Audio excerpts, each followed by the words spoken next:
Assalamualaikum warahmatullahi wabarakatuh.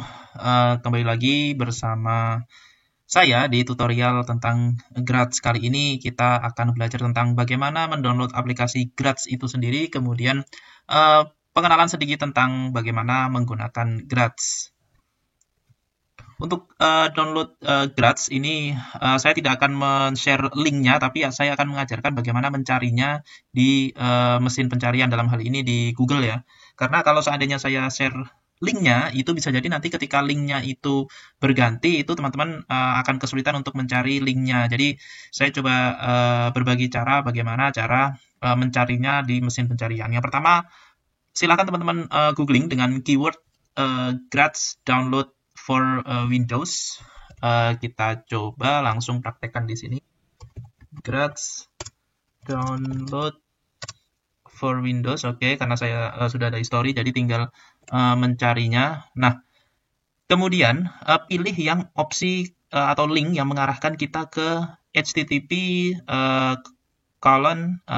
atau http:// garis miring opengraz.org. Nah, kita pilih yang ini. Yang atas ini sebetulnya bisa, cuman kalau untuk mencari yang untuk Windows, ini agak challenging, agak sulit gitu. Nah, jadi kita mengarah atau menuju ke link yang ini, opengraz.org. Oke, kita klik. Nah, setelah terbuka laman ini, kita mengarah ke menu download di sebelah kiri. Oke, ke menu download dan kita akan diarahkan ke source fork ini. Nah, di sini sebetulnya cukup banyak aplikasi terkait dengan Graz, bahkan juga script-script atau program-program yang berkaitan dengan Graz untuk supportingnya. Dan ini ada beberapa opsi, ada bahkan Python Graz, ini kombinasi antara Python dan Graz. Dan kita karena akan menggunakan atau mencari Graz untuk Windows, jadi kita fokus ke Graz untuk Windows. Kita menuju ke Graz 2. Ini versi terakhir ataupun latest version dari Graz di Graz 2. Mungkin nanti akan ada Graz 3, 4, dan seterusnya. Dan ini adalah list dari versi-versi Graz yang selama ini dirilis. Dia ada sejak tahun 2009 hingga yang latest, yang terakhir itu adalah 2019, yaitu Graz 2.2.1. Nah, ketika kita klik, ini ada opsi untuk OS macOS, kemudian Linux 32 bit, 64 bit, kemudian juga Windows. Kita akan cari yang Windows ya, teman-teman. Kita cari yang Windows. Kita menuju yang Windows. Nah, nanti ini ada dua opsi. Jadi ada yang file extension-nya itu exe atau executable file, kemudian ada yang compressed file atau formatnya di sini tar.gz. Nah, kita pilih yang exe saja. Silahkan di download. Nah, setelah di download nanti silahkan diinstal. Cara installnya biasa saja, langsung tinggal klik-klik saja. Karena tadi saya sudah download, saya coba install langsung ya, teman-teman.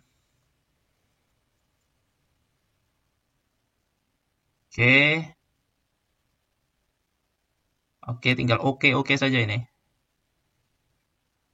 Oke, next, tidak ada yang spesial. Nah, ini yang penting di sini.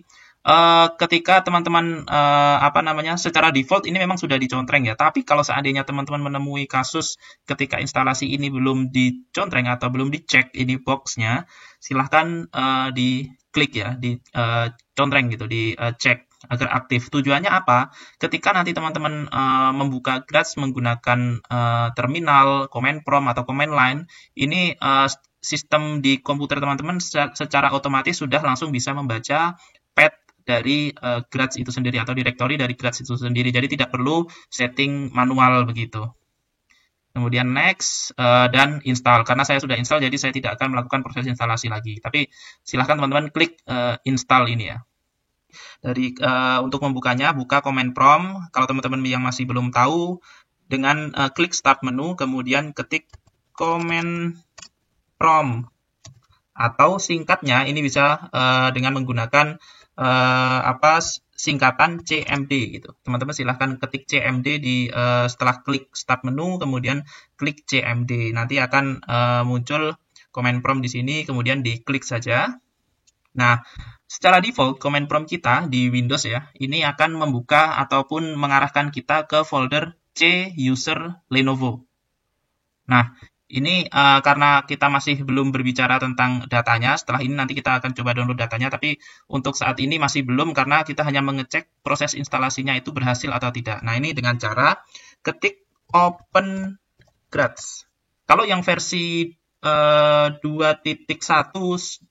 ke belakang, itu bisa menggunakan Grads saja.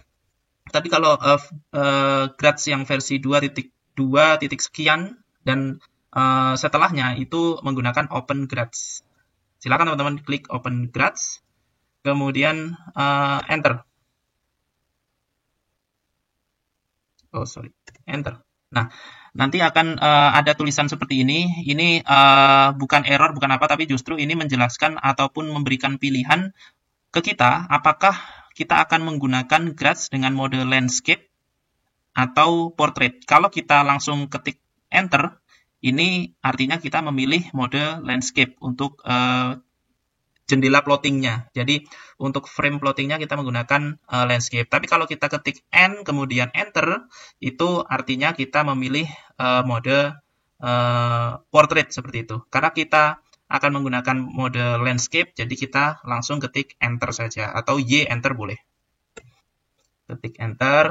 Nah, kalau sudah di command prompt di bagian awal baris ini GA, kemudian dash atau tanda hubung, kemudian tanda lebih dari ini artinya Grads sudah terinstall dengan sempurna di sistem kita ataupun di komputer atau laptop kita seperti itu, dan akan muncul Windows seperti ini. Ini nantinya Windows ini yang akan menampilkan seluruh proses hasil plotting yang kita lakukan seperti itu. Jadi plottingannya nanti akan tampil di sini secara real time. Oke. Kita kembali dulu ke slide tadi. Nah, di sini proses berikutnya setelah kita berhasil mendownload dan instalasi Grads, berikutnya adalah download dataset. Jangan khawatir, ini memang linknya panjang, jadi nanti saya akan taruh di deskripsi, sehingga teman-teman bisa langsung klik saja link tersebut. Jadi ada dua data yang akan kita download. Yang pertama adalah data RH, yang kedua adalah data angin. Ini keduanya adalah data model reanalisis untuk tanggal, nanti kita cek tanggalnya tanggal berapa, tapi yang jelas ini adalah data model untuk parameter atau variabel RH atau relative humidity atau kelembapan relatif, dan data angin komponen U dan V. Nah, kita coba menuju ke link ini. Oke. Kemudian silahkan download filenya seperti itu. Nanti ketika sudah selesai download, filenya formatnya adalah format kompres, jadi format zip kalau tidak salah. Nanti silahkan ketika sudah di-download, nanti teman-teman ekstrak filenya. Jadi data yang dari dua link tadi, ini ada RH, kemudian ada Win. Kemudian saya ekstrak dulu di sini, pakai ekstrak here saja. Nah, dari sini kita kan tadi sudah buka Grads-nya seperti ini ya.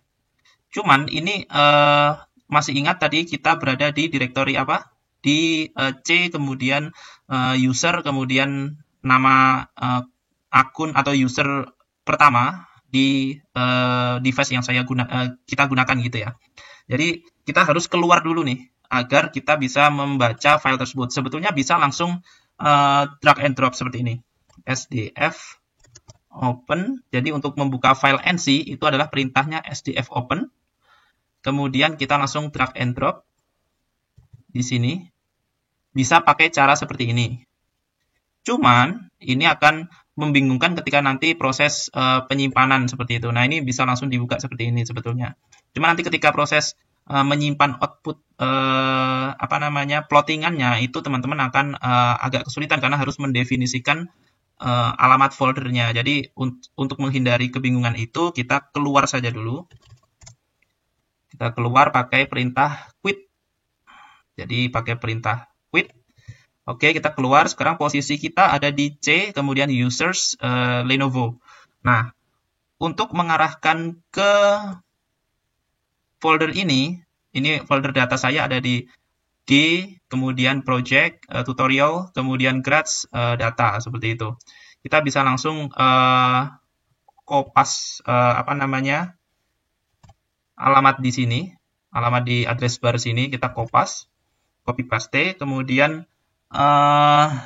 sebelum copy paste kita ke D dulu, D atau ke drive D. Nah, ketika di command prompt atau command line ini sudah tulisannya yang paling depan itu adalah D, kemudian /2 terbalik, itu artinya kita sudah aktif di drive D. Kemudian kita bisa pakai CD atau change directory, kita mengarah ke ini, paste di sini. Jadi CD spasi paste alamat yang sudah kita copy tadi, alamat foldernya gitu. Nah, dia akan mengarahkan langsung ke project, tutorial, grads, data, seperti itu. Nah, ketika sudah posisi foldernya sudah seperti ini, kita bisa langsung panggil atau buka aplikasi grads-nya. Open grads, oke, kita mau mode landscape, tinggal enter saja. Oke, nah, ini ketika sudah seperti ini, kita bisa menggunakan tadi perintah untuk membuka file netcdf. Apa tadi perintahnya? Kalau file netcdf, sdf open, kemudian filenya misalnya kita mau yang rh.nc. Oke, nah ini kita sudah berhasil membuka file rh.nc. Yang jadi pertanyaan adalah, ini tulisan-tulisan ini apa sebetulnya? Nah, kalau yang bagian awal ini hanya membuka ataupun membaca header-header dari file tersebut. Nah, yang bagian SDF file RH ini membuka sebagai file 1, karena kita bisa membuka lebih dari satu file nanti di satu kali proses gitu. Kemudian long, ini adalah longitude, set to 90-150, artinya data kita memiliki rentang garis bujur itu dari 90 sampai 150. Kemudian latitude atau lat di sini ditunjukkan dari -12 sampai 10, artinya dari 12 lintang selatan sampai 10 lintang utara. Kemudian left ini level, ini dari level 1000 seperti itu. Kemudian waktunya yang ini time step pertama, ini level adalah level pertama juga, atau atmospheric level, atau level tekanan lapisan atmosfer seperti itu. Jadi 1000 milibar.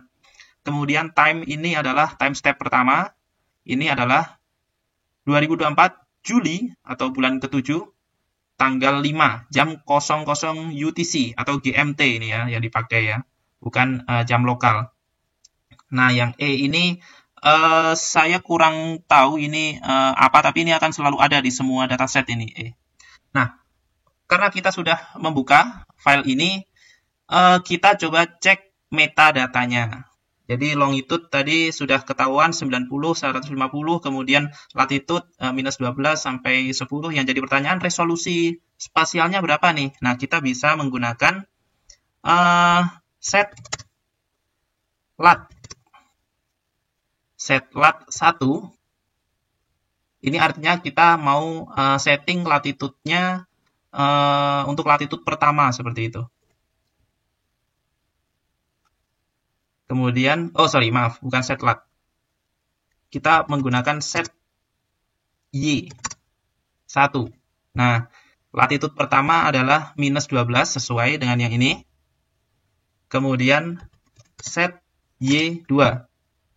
Nah, di sini teman-teman bisa melihat latitude yang pertama atau sumbu Y yang pertama itu adalah -12. Kemudian sumbu Y yang kedua adalah -11.75. Artinya, ketika diselisihkan ini adalah nilainya 0,25 derajat. Artinya di sini data yang kita punya adalah data dengan resolusi spasial itu 0,25 derajat. Seperti itu, baik itu lintang maupun bujurnya, karena biasanya bentuknya itu adalah persegi. Ada beberapa data yang bentuknya itu persegi panjang, seperti yang saya tahu itu adalah data akses G atau akses R dari BMKG-nya Australia seperti itu, dia memiliki grid yang ukurannya itu atau bentuknya itu adalah persegi panjang, bukan persegi sempurna seperti itu. Nah, untuk resolusi waktunya, ini kan resolusi spasial ya 0,25. Untuk resolusi waktunya kita pakai set T 1, kemudian set T2. Nah, di sini terlihat resolusi waktu yang kita miliki adalah resolusi 1 jam. Artinya data ini memiliki interval waktu per jam seperti itu. Nah, ini untuk melihat resolusi waktunya. Kemudian ternyata cara setting YXT ini ada beberapa cara seperti itu. Selain menggunakan set Y tadi, bisa menggunakan tadi yang sebelumnya saya ketik set lat. Tapi ketika kita menggunakan set lat, kita harus tahu latitude yang mau kita tuju seperti itu. Misalkan setting latitude minus 10 gitu.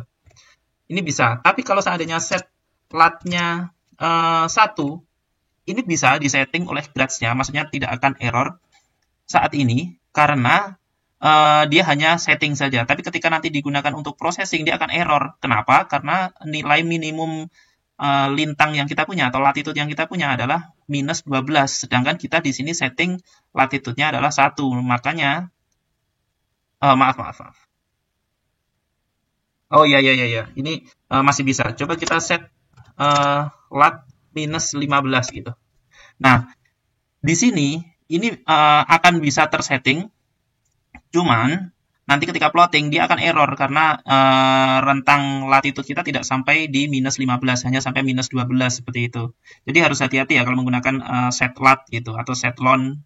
Nah, untuk time-nya sendiri ini kita bisa set T atau set time. Nah, kalau set time, kalau tadi kan set T kan dia pakai 1, 2, 3 dan seterusnya ya.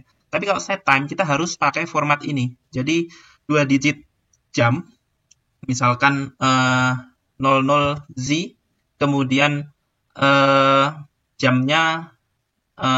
tanggalnya dia tanggal 5, 05.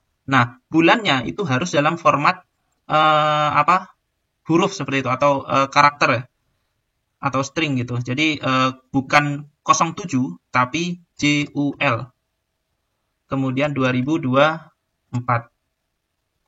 Nah, seperti ini ya setting waktunya. Kalau kita mau jam 03 UTC atau 03 Zulu, kita tinggal ganti saja di 03 Z 05 Jul 2024 gitu. Oke. Sekarang kita coba untuk plotting ya. Ini kita coba plotting. Kita coba settingan dimensinya. Tadi latitude, longitude, time-nya itu kita reset. Oh ya, saya lupa. Untuk setting level ya. Untuk setting level itu kita bisa menggunakan set Z.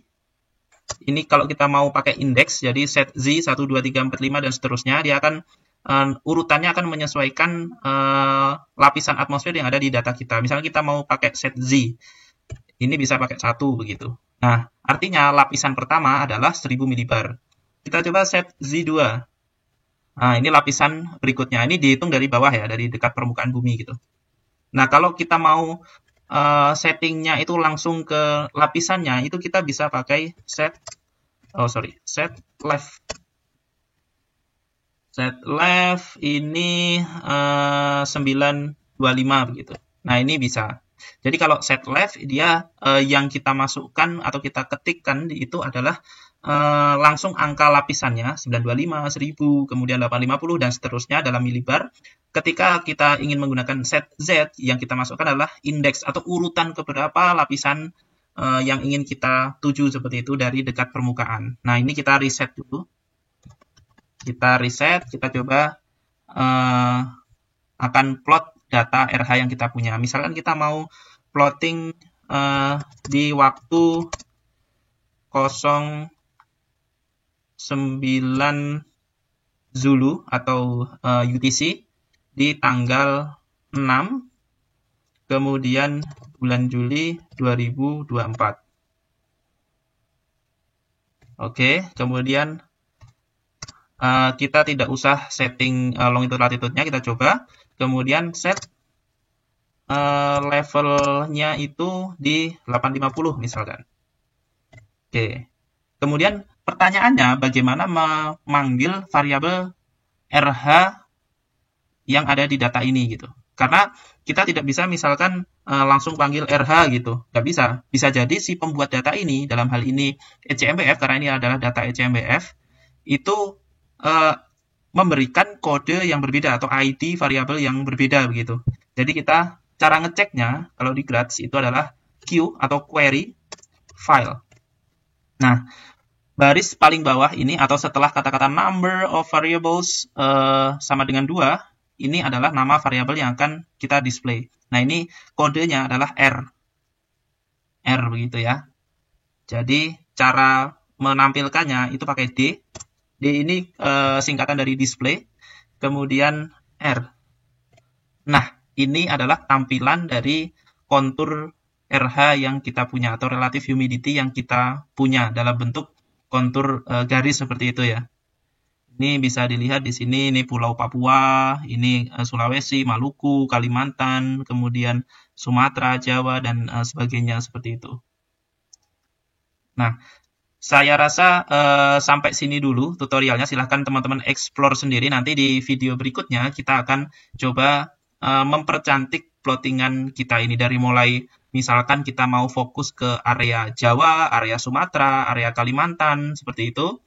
Atau mungkin mengubah bentuk tampilan konturnya, karena kalau menggunakan kontur garis seperti ini bisa jadi akan cukup sulit untuk dianalisis seperti itu, ataupun cukup rumit polanya, sehingga nanti kita akan coba modifikasi sehingga lebih mudah untuk dianalisis. Sekian dulu video kali ini, semoga bermanfaat. Sampai jumpa di tutorial berikutnya. Assalamualaikum warahmatullahi wabarakatuh.